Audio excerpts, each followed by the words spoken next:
Barusan, bayangan gue di cermin gerak duluan sebelum gue.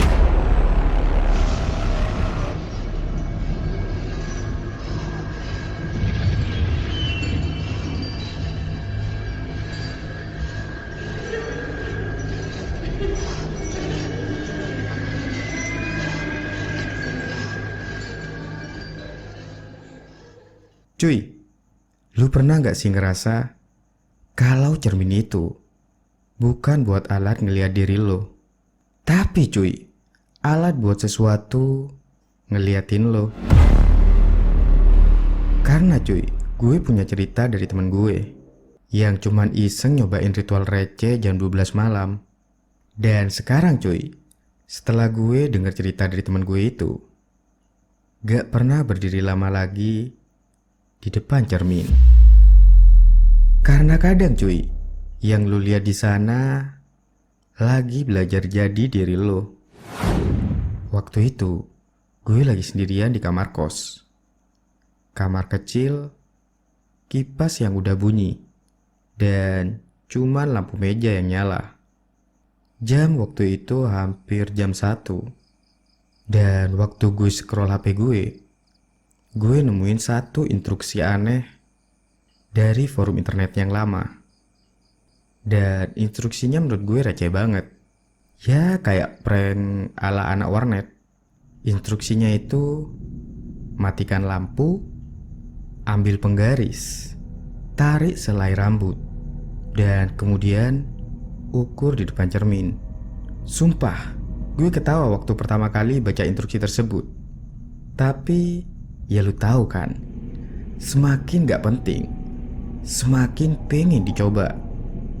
Akhirnya, gue pun berdiri di depan cermin lemari. Cermin yang tinggi, dari dada sampai kepala. Gue pun tarik satu rambut. Gue pun tahan di penggaris. Dan panjangnya 7,8 cm. Biasa aja sih menurut gue. Bayangan gue di cermin juga ngelakuin hal yang sama. Tapi ada sesuatu yang bikin gue merinding waktu itu. Gerakan bayangan gue itu kayak telat sepersekian detik. Ya kalau lu mau bayangin, kayak lu lagi video call, tapi sinyal lu lagi jelek. Gue waktu itu cuman diem, nunggu. Bayangan gue juga diem. Dan instruksi berikutnya bilang, lihat ke bawah, dan panjangnya akan berbeda. Gue pun waktu itu cuman bisa nurut. Gue lihat rambut di tangan gue, panjangnya jadi 8,2 cm. Waktu itu perut gue langsung kerasa mules. Gak tahu kenapa. Bukan perasaan takut, cuman lebih ke gak masuk akal sih. Kemudian gue inget kalimat terakhir di instruksi tersebut, jangan lihat ke atas lagi. Dan disitulah gue udah bikin kesalahan. Gue waktu itu cuma ngangkat kepala, dan bayangan gue udah ngeliatin gue duluan. Bukan yang telat, bukan sinkron, tapi dia itu kayak yang udah nunggu.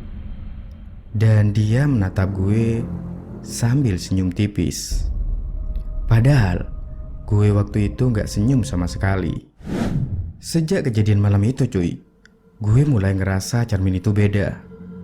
Bukan karena ada apa-apa yang jelas, tapi karena rasanya kayak ada sosok yang berdiri di posisi gue. Setiap gue lewat di depan cermin, gue selalu ngerasa timing gerakan gue itu aneh. Kadang bayangan gue kayak yang nyusul, kadang bayangan gue tuh kayak yang udah siap duluan. Hal kecil sih, tapi bisa bikin buat otak lo mikir. Dan sekarang gue mulai jarang ngeliat cermin. Dan kalaupun harus ngeliat cermin, paling ya cuma sekilas dan cepat. Kayak kalau gue terlalu lama di depan cermin, gue sadar bakal ada sesuatu. Seminggu setelah kejadian itu cuy, listrik waktu itu mati. Kamar gue gelap. cuman ada cahaya dari luar jendela. Gue waktu itu lagi duduk di kasur.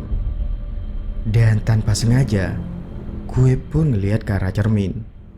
Bayangan gue waktu itu kelihatan samar. Tapi, dia itu nggak duduk. Dia lagi berdiri. Jantung gue pun langsung kenceng. Gue nggak berani gerak cuy. Dan beberapa detik kemudian, bayangan gue mulai duduk. Kayak yang baru nyusul. Sejak malam itu, gue nggak pernah tidur nyenyak. Setiap malam, gue ngerasa ada yang berdiri di kamar. Bukan di ruangan, tapi di balik cermin.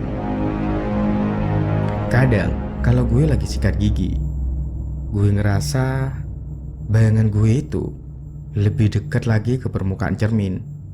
Kadang kepalanya yang miring sedikit, padahal kepala gue nggak gue miringin.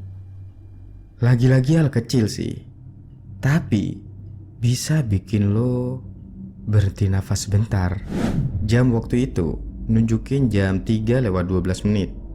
Gue kebangun buat minum dan masih setengah ngantuk.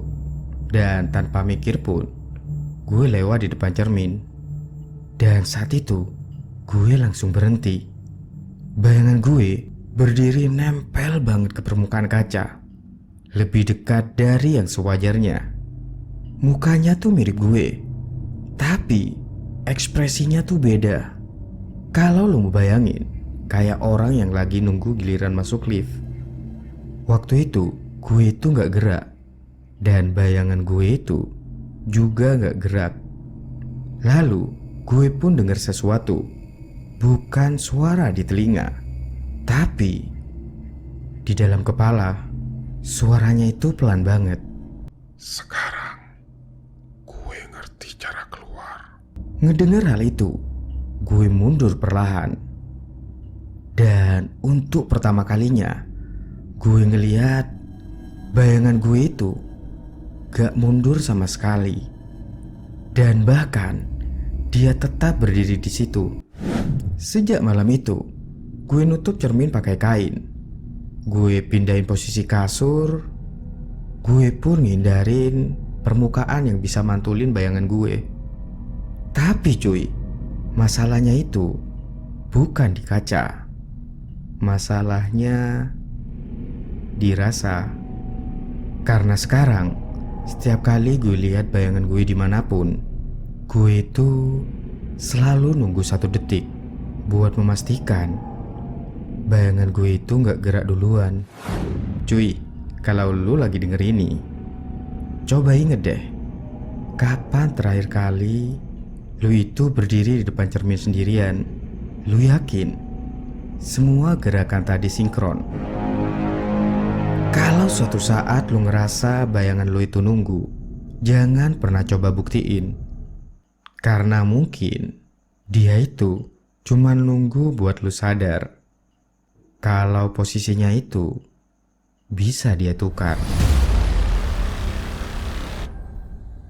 Yap, dan itu tadi cuy adalah adaptasi cerita dari salah satu cerita creepypasta dengan judul The Mirror. Sebelum berpisah, jangan lupa like dan share video ini. Dan jangan lupa juga klik tombol subscribe dan lonceng notifikasinya agar tidak ketinggalan video-video selanjutnya. Gue Mo, see you next time and peace out.